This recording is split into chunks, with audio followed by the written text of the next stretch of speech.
I'm at the Dubai Diamond Conference with David Block, head of Sarine Technologies. David, wonderful to have you with us. Pleasure to be here. So at today's panel discussion, everybody was talking about the move towards more technology and more integration in the industry. Obviously, we can't stop the move towards tech, and we shouldn't. But how do we reconcile that with this industry that has grown up as a labor-based industry? India, for instance, has 1 million people involved, right? So I'd just like your perspective on this. So I actually think there is a misconception that technology replaces labor. If we look at the Indian diamond industry 20 years ago, it was a fairly small industry, very unskilled, whereas you look today, as you said, there are about 1 million people, very highly skilled. On our technologies alone, we've actually trained over 100,000 people over the last decade or so that have entered the diamond industry. So I believe that actually technology actually has created a large amount of jobs rather than replacing them. So I think that's a bit of a misconception. And I think the same will happen with most new technologies. It doesn't replace jobs, it changes and evolves them. So going forward, apart from diamond grading and greater technology in the process chain, what is your projection of the greater use of technology in the diamond industry? Can you just give us an idea? Yeah, so I think we'll see more and more integration of technology, not necessarily in specific segments of the industry, so manufacturing or grading, but more the integration, the use of data, the use of information in order to create a lot more efficient pipeline. And I think that's where technology will create a lot of value going forward.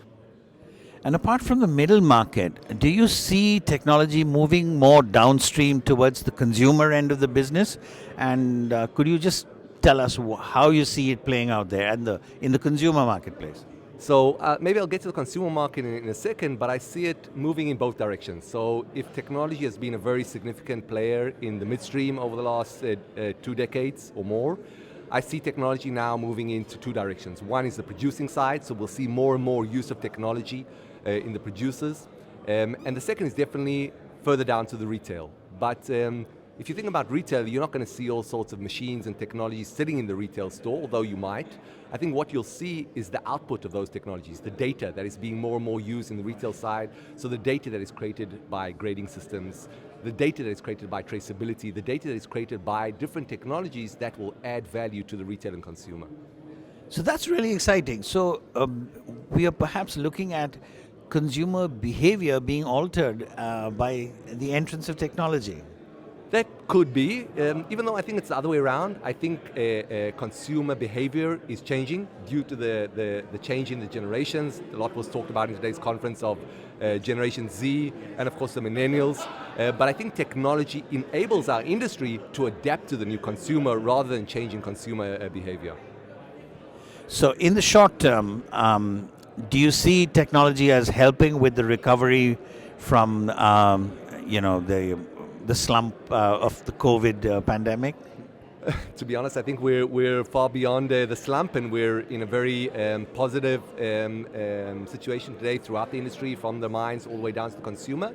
But no doubt, I think technology will continue to be a significant driver of innovation within the industry, and the ability to keep up with other segments and other different products that are fighting for the consumer's wallet. And is Sarine looking at moving into the area of the provenance of diamonds and things? I mean, how do you see technology playing out in the general marketplace with that? So today we actually provide an end-to-end solution for provenance, what we call traceability. We call it the Sarine Diamond Journey.